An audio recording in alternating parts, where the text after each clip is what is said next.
देवे सुते ते दुमकाय निचे कालम अजे मी पूजे मी वंदामि नमस्यामि दुख को कम को वैलाव सुगई गमनम समाहि मरणम जन्म संपत्ति हो मज्जम अतः अप्राणिकाचार्य वंदना क्रिया पूर्वाचार्य अनुक्रमेण सकल कर्म श्यार्थम भाव पूजा वंदना सो समेतम श्री आचार्य भक्ति कायोत्सर्गम करोमि।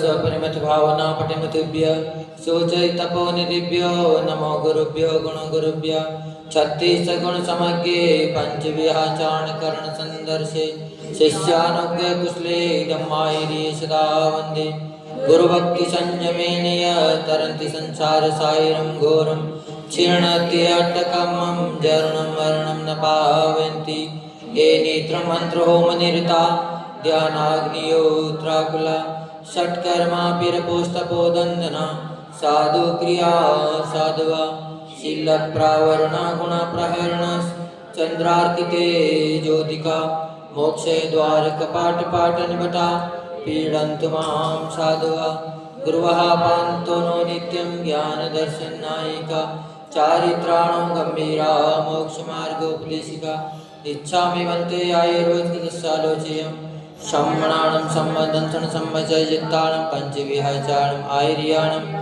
आयारादिसुदनानं वदेशीयानं वज्जायानं तीरेण गुणपालनयानं सर्वसावनं शयनिचे कालम् अजिं पूजेमि वन्दामि नमस्यामि दुःख को कम को वैलाव सुगई गमनं समाहि मरणं जन्म संपत्ति हो मज्जम श्री आदि सागर आचार्य ब्रह्मचार्थ विभूषितम् भीषज मातृकं ज्योतिर्विधिन्यायकं कमिं निमित्तेगं बुधे पूज्यं सर्वसंग विदूरितं प्रभावशालिनं धीरं वन्दे त्रिगुणभक्तितः वन्दे श्री महावीर कीर्ति सुगरं विद्यार्थि पारदप्रदं काले ध्यापितपोनिधि गुणगणे पूर्णं पवित्रं स्वयं नग्नत्वाद्वाविंशति परिसहेर्भग्नो नयो योगिराट पायान् मानकोद्य कष्ट कोइराट संसार पातो निधे कल्पांत काल वचना विषया गुरुणा लोकोत्तरातिरगुणस्तौनं प्रशंसा स्वामिन् नमोस्तु शिरसा मनसा वचोभि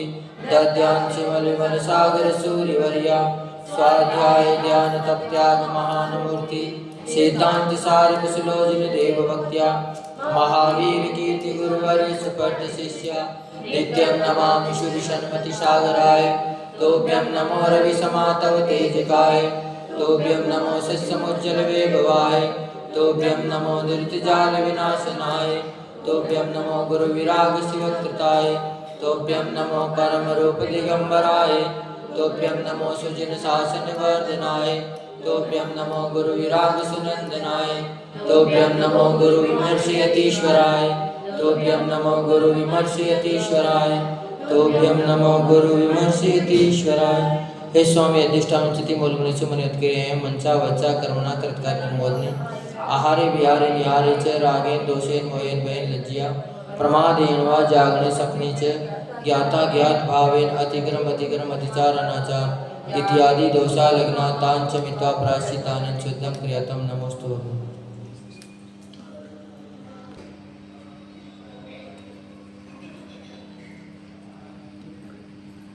भगवान श्री शांतिनाथ भगवान की जय। परम पूज्य राष्ट्रीय की शमनाचार्य गुरुदेव विमर्श सागर जी महामुनिराज की जय। जिनागम पंथ जय।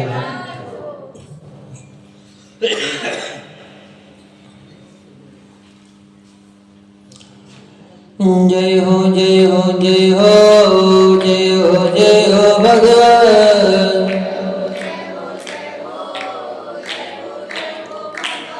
जय हो जय हो जय हो जय हो शांति भगवान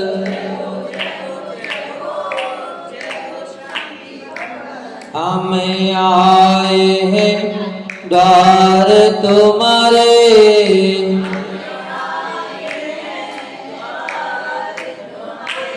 दे दो प्रभु जी हमको सहारे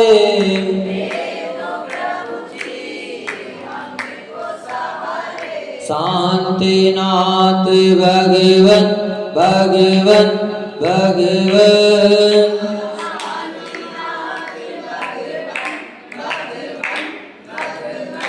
जय हो जय हो जय हो जय हो जय हो भगवन। छवि भी तेरा की प्यारी प्यारी लागे,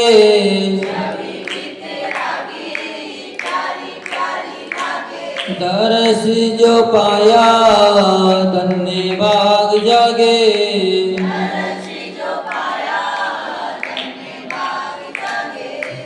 चरणों करो नमन नमन नमन।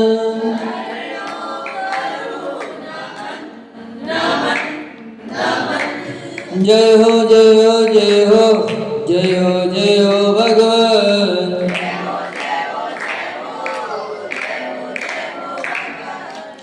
सर्वज्ञ स्वामी शरण में आया,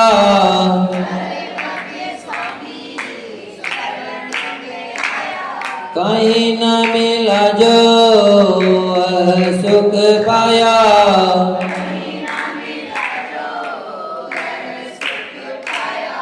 हर्षित हुए नयन नयन नयन।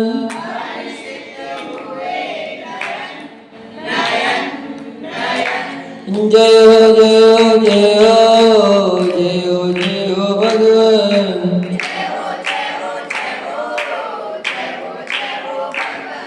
हित उपदेशी आप कहते,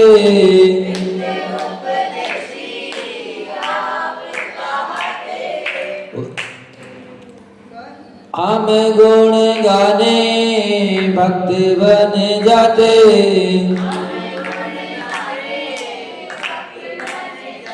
छोड़ो न अब चरण चरण चरण।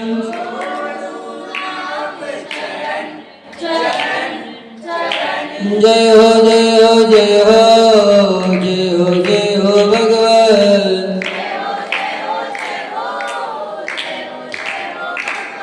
आहर जी के बाबा कहते,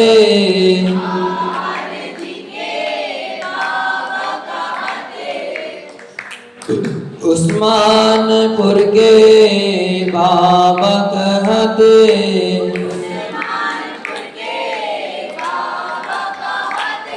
यक्ष यक्षिणी भी सिर को नवाते।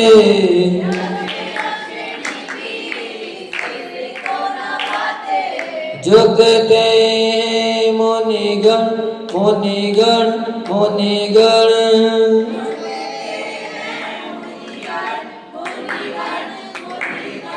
जय हो जय हो जय हो जय हो जय हो भगवान।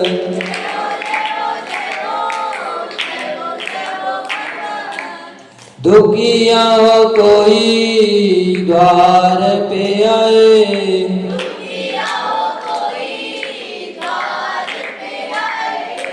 हंसता हुआ आई द्वार से जाए।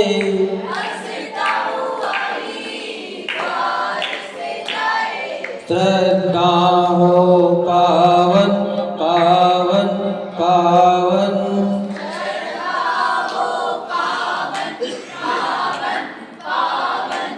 जय हो जय हो जय हो जय हो जय हो भगवान।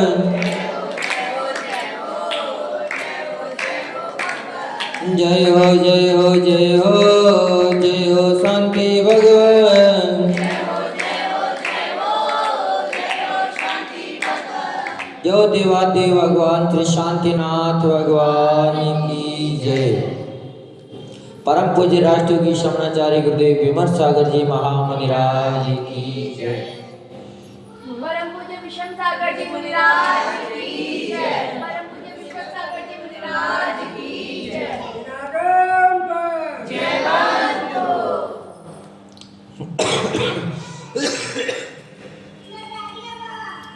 आचार्य भगवान बता रहे हैं कि परिणामों की शुद्धि, भाव शुद्धि ही हमारी निज संपत्ति है। क्या है? निज संपत्ति। परिणामों की, भावों की विशुद्धि। अगर चिंतन सम्यक होता है तो सारी क्रिया सम्यक होती चली जाती है। और चिंतन में अगर कुछ गिरावट है, भाव में अगर कुछ गिरावट है, तो सारा कार्य विपरीत होता हुआ चला जाएगा।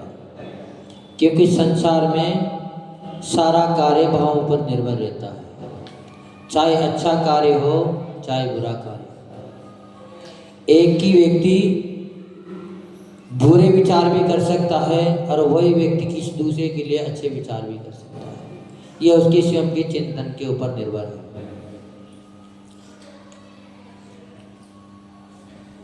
परिणामों या भावों की विशुद्धि ही हमारी निज संपत्ति है। द्रव्य क्षेत्र एवं काल की शुद्धि परिणामों को निर्मल बनाने के लिए ही की जाती है। भाव शुद्धि से रहित द्रव्य आदि की शुद्धि व्यर्थ है। वैसे चार शुद्धि अपन मानते हैं, द्रव्य क्षेत्र, काल और भाव। तो सबसे महत्वपूर्ण है भावों की शुद्धि। द्रव्य अगर अच्छा भी है या क्षेत्र अच्छा भी है, काल अच्छा भी है, फिर भी अगर अपने भावों में कुछ मलिनता है तो अच्छी जगह आने के बाद भी परिणाम खराब हो सकते हैं। मंदिर है, क्षेत्र अच्छा है, काल भी भगवान की भक्ति का है, फिर भी अगर यहाँ आके भी अगर अपन ने अपने भाव बिगाड़ लिए तो यहाँ आकर भी अपने को कुछ भी उपलब्धि ना होगी। पुण्य कमाने के लिए आए थे, कर्मों की निर्जरा करने के लिए आए थे, और ऐच्छिक शांत पे आने के बाद भी भावों की शुद्धि कमजोर होने के कारण कर्म को बांध के वापस चले जाते हैं, पाप का बंद कर लेते हैं। इसीलिए सबसे महत्वपूर्ण है भावों की शुद्धि। जिसका अभिप्राय सत्य है, परिणाम निर्मल है, ऐसा सद्ग्रस्त भी अपने ग्रह कार्य की उत्तम सफलता को प्राप्त कर सकता है। कौन सा ग्रस्त? सद्ग्रस्त। क्योंकि सद्ग्रस्त होगा उसी के ही दिन परिणाम निर्मल होंगे।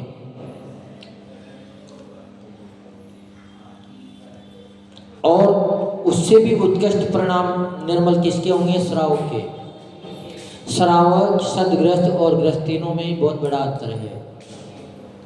ग्रस्त तो मात्र वह होता है जो अपने बाल बच्चों का पालन पोषण करता है, आजीविका कमाता है और अपने पेट भरता है। सद्ग्रस्त वह होता है जो अपनी क्रियाओं में समीचीन रूप से आगम के अनुसार करने की कोशिश करता है।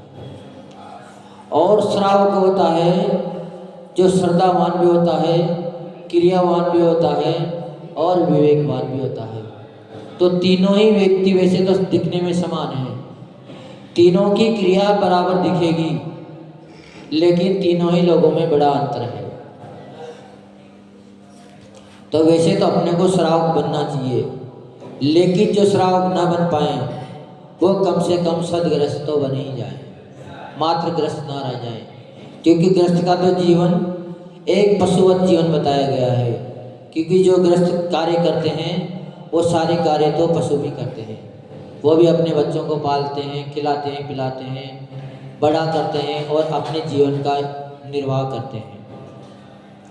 पर सद्ग्रस्त होता है वह जिनवाणी के स्वाध्याय प्रभु की भक्ति में भी अपना समय निकालता है। जिस प्रकार द्रव्य क्षेत्र काल दूसरे के परिणामों को बदलने में कारण है, उसी प्रकार स्व के परिणाम की निर्मलता भी दूसरों के परिणामों को निर्मल बनाने में सहकारी है। जैसे अपन किसी प्रशस्त स्थान पे चले जाते हैं या गार्डन में चले जाते हैं तो अपना मन स्वतः ही प्रसन्नता को प्राप्त हो जाता है। वहाँ की हरियाली को देख के, फूल पत्ते आदि को देख के अपना भी मन प्रफुल्लित हो जाता है। तो इसीलिए करेंगे जैसे क्षेत्र, किसी सिद्ध क्षेत्र में चले गए तो वहाँ जाते ही परिणामों में कितनी भी बल की गिरावट भी हो, पर ऐसे क्षेत्र में पहुँचते ही स्वतः ही परिणामों में विशुद्धता आना शुरू हो जाती है। तो द्रव्य का भी बड़ा प्रभाव है क्षेत्र का भी बड़ा प्रभाव है और काल का भी विशेष प्रभाव है, जो आप लोगों ने सभी ने देखा है। जैसे ही 10 लक्षण का समय आता है और जो कभी मंदिर नहीं आते होंगे उनके भी भाव मंदिर में आने के हो जाते हैं, व्रत उपवास करने के भाव हो जाते हैं। ये है काल का प्रभाव। जैसे अष्टानिका शुरू होगी तो कई लोग विधान रचाना शुरू कर देंगे, जबकि दिन तो वही है, वो कहीं अलग तो दिन है नहीं, फिर भी काल का विशेष प्रभाव पड़ता है। और इन सबको अगर एक तरफ रख दिया जाए तो सबसे ज़्यादा विशेष प्रभाव पड़ता है स्वयं के प्रणाम का। स्वयं के प्रणामी ही अपनी निर्मलता को बनाने में सहकारी हैं। जिनेंद्र भगवान के समोसरण में अनेकों जीव जिनेंद्र प्रभु की विशुद्धि से अपनी आत्म विशुद्धि को वृद्धिगत कर लेते हैं, छायक सम्यक्त्वादि गुणों को प्राप्त कर लेते हैं। क्योंकि जब भी छायक सम्यक दर्शन होता है तो केवलिया श्रुत केवली के पाद मूल में ही होता है।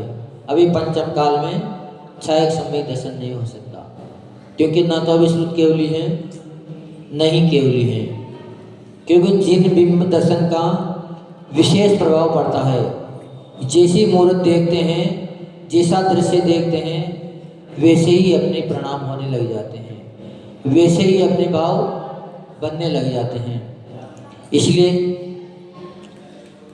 समोसरण की आदि की विशुद्धि छायक सम्यक्तों में कारण बताई गई है।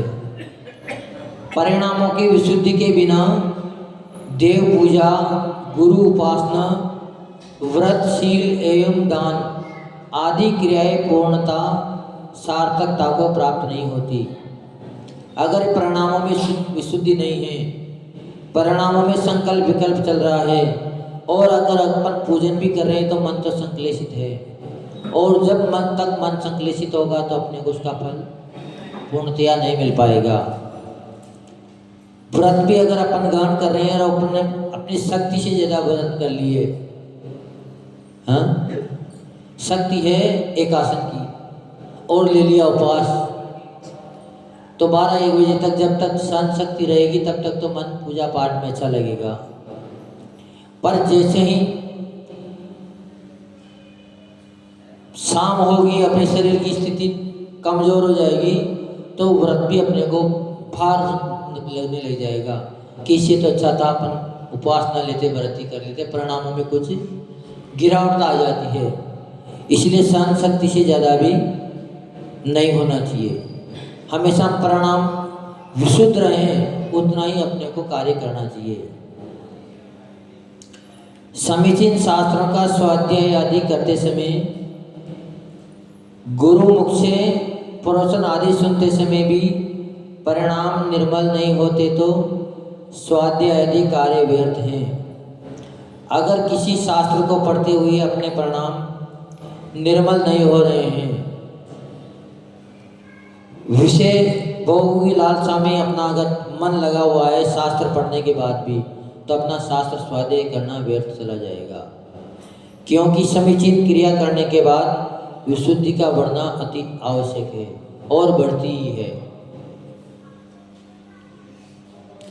ज्यों-ज्यों मोहिनी कर्म का उपशम अथवा क्षय उपशम वृद्धिगत होता है, त्यों-त्यों परिणामों में निर्मलता आती जाती है। मोह की प्रबलता जैसे कम होती है तो कसाई धीरे धीरे कम होने लग जाती है। चाहे क्रोध हो, मान हो, माया हो, लोभ हो, सभी में गिरावट आ जाती है। और जैसे ही ये गिरावट आज में आती तो परिणामों में स्वतः ही विशुद्धि बढ़ना शुरू हो जाती है। फिर कभी ईर्ष्या के परिणाम या लड़ाई झगड़े के परिणाम ज़्यादा नहीं हो पाते हैं। मिथ्यात्व एवं कसाय को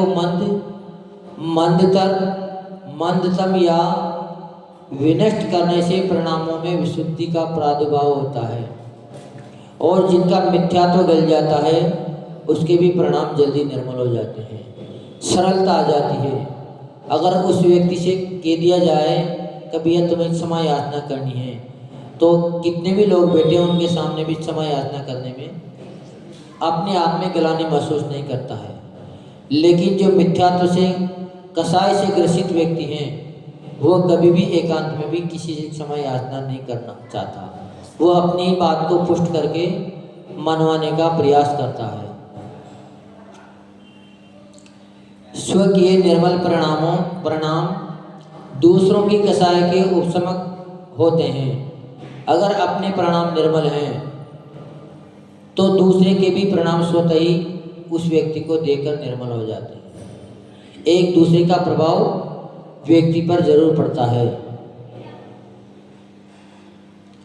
परिणामों की विशुद्धि से रहित साधक अपनी आत्मा को ठगता है, स्वयं को तथा दूसरों को धोखा देता है। जिनके परिणामों में विशुद्धि नहीं रहती है वह व्यक्ति दूसरों को भी छलता है और अपने आप को भी छलता है। सोचता तो क्या है कि हमने बहुत बड़ा कार्य कर दिया, इसको मूर्ख बना दिया।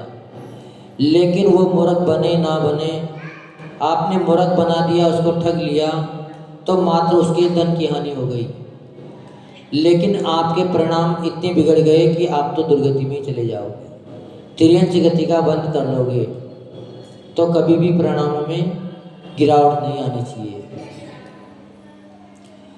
परिणामों की चरम विशुद्धि से उसी भाव में मोक्ष पाना भी संभव है। जब परिणामों की विशुद्धि बढ़ती है तभी मोक्ष की प्राप्ति होगी, क्योंकि परिणामों में अगर विशुद्धि नहीं आएगी तो कर्मों का क्षय नहीं हो सकता, और जब तक कर्मों का क्षय नहीं होगा तो मोक्ष होना बड़ा कठिन काम है। किंतु परिणामों की संकलितता से संयम की विराधना हो जाती है। कई बार साधु बनने के बाद भी परिणामों में विकलता रहती है। चाहे कसाई के परिणाम हो जाते हैं, कभी लोभ के परिणाम हो जाते हैं, कभी विषय वासना के परिणाम हो जाते हैं, तो उनके संयम को गिराने में वो कारण बन जाते हैं। दुराशाही, स्वार्थी, वृत्तिवान, चापलूस, शिष्टता, मिष्टता, घनिष्ठता व विनय का बाहरी प्रदर्शन करने वाले व्यक्ति अपने परिणामों को निर्मल नहीं कर पाते, क्योंकि जो मायाचारी रखते हैं, दिखावा अलग करते हैं और मन में भाव जिसके अलग रहते हैं, वो कभी भी अपनी शिष्टता को उजागर नहीं कर सकता, ज्ञान को उजागर नहीं सकता। ज्ञान होते हुए भी वो ज्ञान भी उसको अहंकार का ही कारण बनता है, पर कभी उसकी विशुद्धि को नहीं बढ़ाता है। रत्नात्रय के बीज आत्मनिर्मलता की पवित्र भूमि में ही अंकुरित होते हैं। रत्नात्रय धारण करने के भाव निर्मल परिणामी व्यक्ति के ही हो पाएंगे, कासायिक परिणामी व्यक्ति के कभी भी नहीं हो पाते हैं। हो सकता है कि बाद में अगर उन्होंने अपने परिणाम ना संभाले तो संयम से गिर सकता है, लेकिन जब भी वह संयम के लिए आगे बढ़ेगा तो कहते हैं कि जब भी दीक्षा व्यक्ति लेते हैं तो सीधा सीधा 7वां गुणस्थान पुरुषों का बन जाता है, क्योंकि उस समय विशुद्धि विशेष बनती है। आर्य का माताओं का पहले गुणस्थान से भी 5वां गुणस्थान एकदम ही बढ़ जाता है। चाहे उनका पहले 4था गुणस्थान भी ना हो, फिर भी मिथ्यात्व से भी सीधा 5वां गुणस्थान सीधा सीधा बन जाता है, क्योंकि ऐसे समय पर परिणामों की विशुद्धि स्वतः ही बन जाती है। संसार में सबसे बड़ा धनी वही है जिनके परिणाम निर्मल हैं। परिणामों की मलिनता वाले दुष्परिग्रही तो दुर्गति के ही पात्र हैं।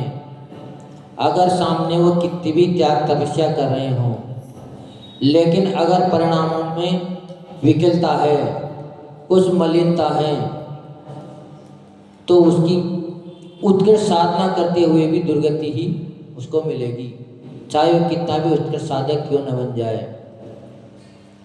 निर्मल विशुद्धि परिणामों वाले व्यक्ति का आदर्श दूसरे जीवों के लिए सन्मार्ग दर्शायक है। इसीलिए महापुरुषों के चरित्र पढ़ने को अपने के लिए कहा जाता है, क्योंकि जिनके परिणाम निर्मल हैं उनके अगर अपन चरित्र पढ़ेंगे, कथानक दृष्टांत पढ़ेंगे, तो अपने भावों में भी निश्चित ही निर्मलता आ जाएगी।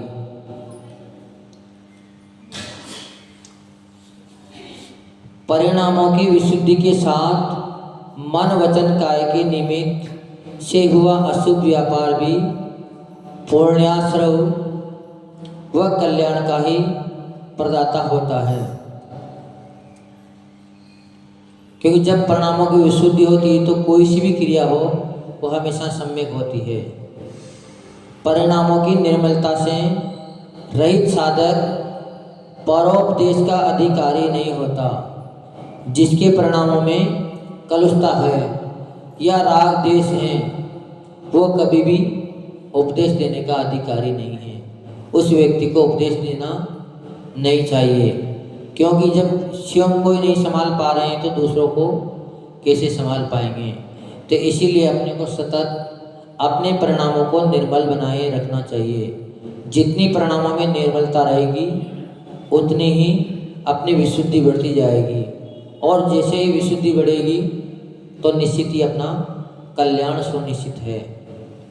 यह परम पूज्य राष्ट्रयोगी शमनाचार्य गुरुदेव विमर्श सागर जी महामुनिराज की जय। विषम सागर जी मुनिराज की जय। मुनिशेख सर विश्वक सागर जी मुनिराज की जय। हमारी निज संपत्ति परिणामों में क्या महत्व है?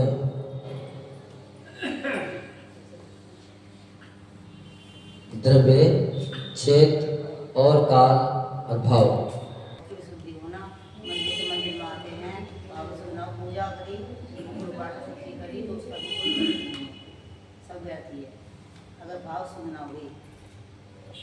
परिणामों को ये चारों ही चीजें निर्मल कर देती है। मेन उत्तर तो यही है ना, हो जाते हैं।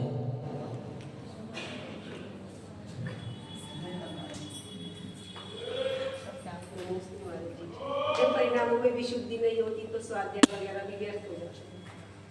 परिणामों की निर्मलता नहीं रहेगी तो स्वाध्याय प्रवचन सुनना सब व्यर्थ चला जाएगा।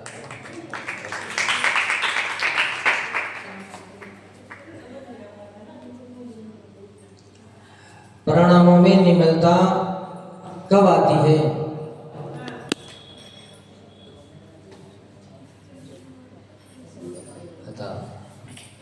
मिथ्या कसाय व मोह से रहित होने पर भावों में निर्मलता आती है। मोहनीय कर्म का उपशम अथवा क्षय उपशम वर्धिंगत होता है, तभी परिणामों में निर्मलता आती है।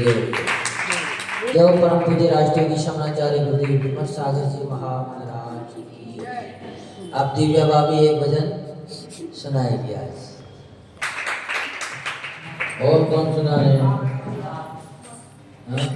हम सुना है। चलो सुनो, छोटा सा से सुना देते। थोड़ा नहीं बात। क्यों परम पूज्य राष्ट्रयोगी शमनाचार्य गुरुदेव विमर्श सागर जी महामुनिराज की। निकलते हो हजारों की दर गुरु का दर्श पाना ही, गुरु का दर्श पाना ही मुझे वरदान है यारो। गुरु का दर्श पाना ही मुझे वरदान है यारो।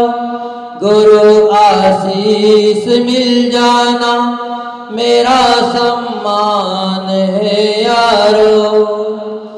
जमाने में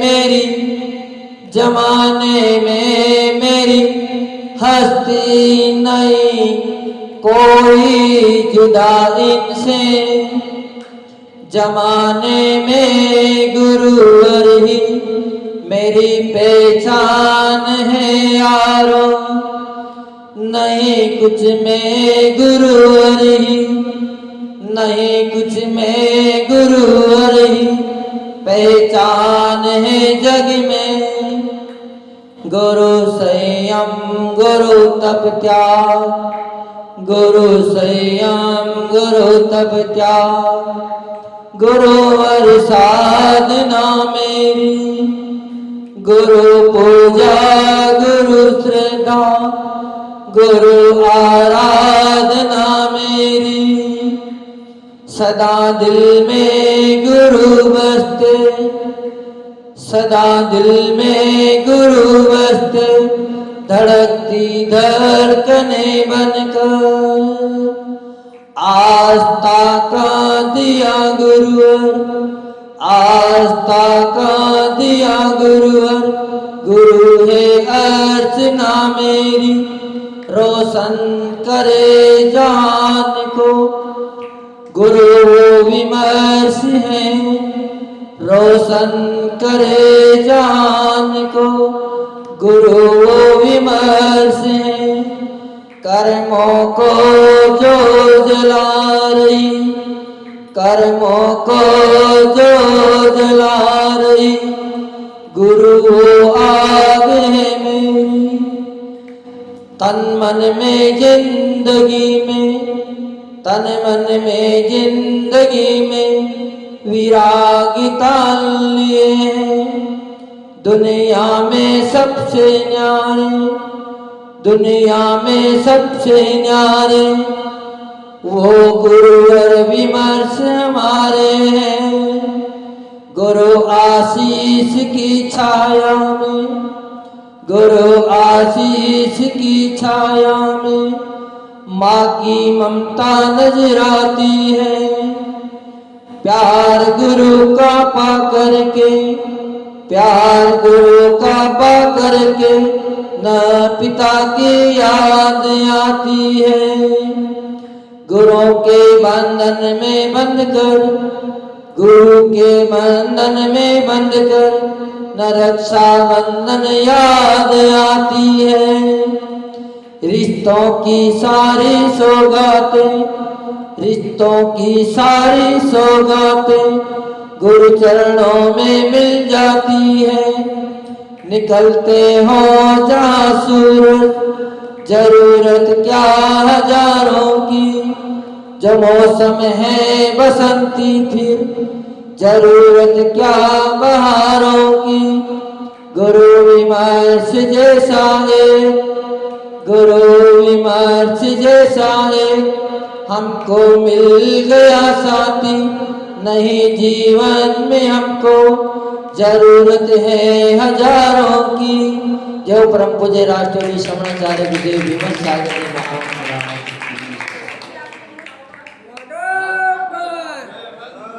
लिखो है थोड़ा बहुत। सोमानी मस्तक नमो सदा देत मुंडो, तेजवाणी भारती तोरे जपो दिन रैन। जो तेरी शरणा करे सो पावे सुख चैन। तेरे भजो अरिहंत को गुरु सेवा निर्धन।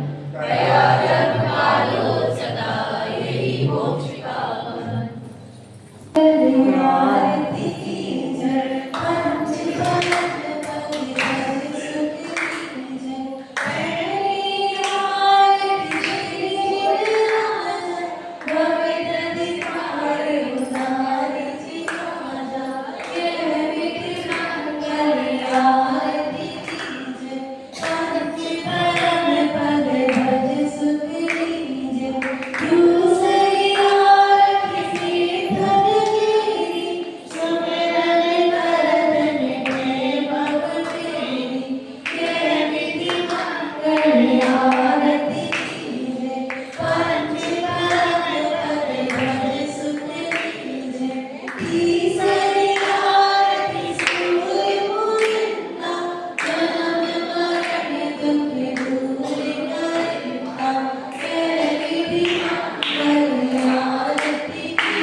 राम जतारा जन्म लिया है भगवती है माता।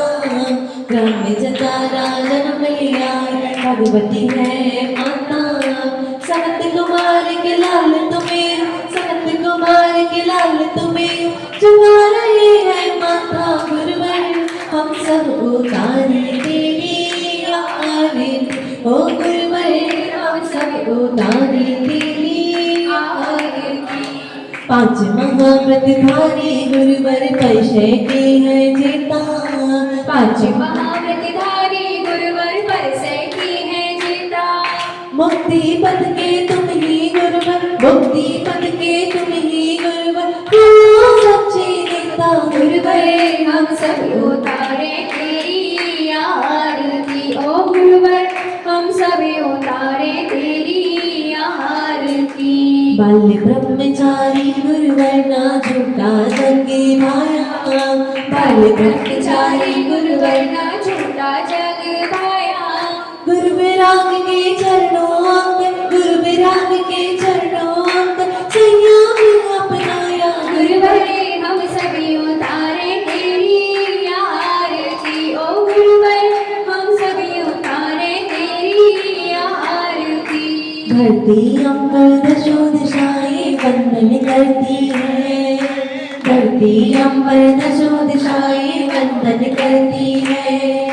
सारी सृष्टि गुरु चरणों में, सारी सृष्टि गुरु चरणों में अभिनंदन करती है गुरुवर। हम सभी उतारे तेरी आरती ओ गुरुवर, हम सभी उतारे तेरी आरती। करुणा सागर गुरु हमारे चरणों बलि बलि जाए। करुणा सागर गुरु हमारे चरणों बलि बलि जाए। जब तक मुक्ति मिले ना हमको, जब तक मुक्ति मिले ना हमको, वो तुमको पाए गुरुवर। हम सभी उतारे तेरी आरती ओ गुरुवर, हम सभी उतारे तेरी आरती। बीते रागता गुरु की चर्या से नित जलती है। बीती रागता गुरु की चर्या से नित जलती है। चरणों में नत होके साधना, चरणों में नत होके साधना अभिनंदन करती है गुरुवर। हम सभी उतारे तेरी आरती ओ गुरुवर, हम सभी उतारे तेरी आरती। छोटे बाबा सिद्ध क्षेत्र आहार के आप कहाते। छोटे बाबा सिद्ध क्षेत्र आहार के आप कहाते। जो भी श्रद्धा से आता है, जो भी श्रद्धा से आता है, सबके कष्ट मिटाते गुरुवर। हम सभी उतारे तेरी आरती ओ गुरुवर, हम सभी उतारे तेरी आरती। अतिशयकारी बाबा है ये जो भी चरणों आते। अतिशयकारी बाबा है जो भी चरणों आते। अपने मन की सभी मुरादें, अपने मन की सभी मुरादें को पूरी कर जाते गुरुवर। हम सभी उतारे तेरी आरती ओ गुरुवर, हम सभी उतारे तेरी आरती। शांतिनाथ प्रभु के रघुनंदन सुर नर सब गुण गाते। शांतिनाथ प्रभु के रघुनंदन सुर नर सब गुण गाते।